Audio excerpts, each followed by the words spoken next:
இந்த போறப்பு தான் நல்லா ருசிச்சு சாப்பிட கிடைச்சது.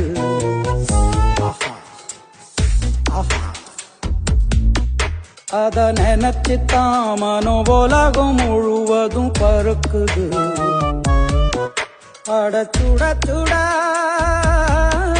அடச்சுட சுட அந்த மதுர மல்லிப்பூ இட்லியே மீன் குழம்புல கொஞ்சம் புரட்டி சாப்பிட எச்சிலு ஊறுது உள்ளுக்குள்ள.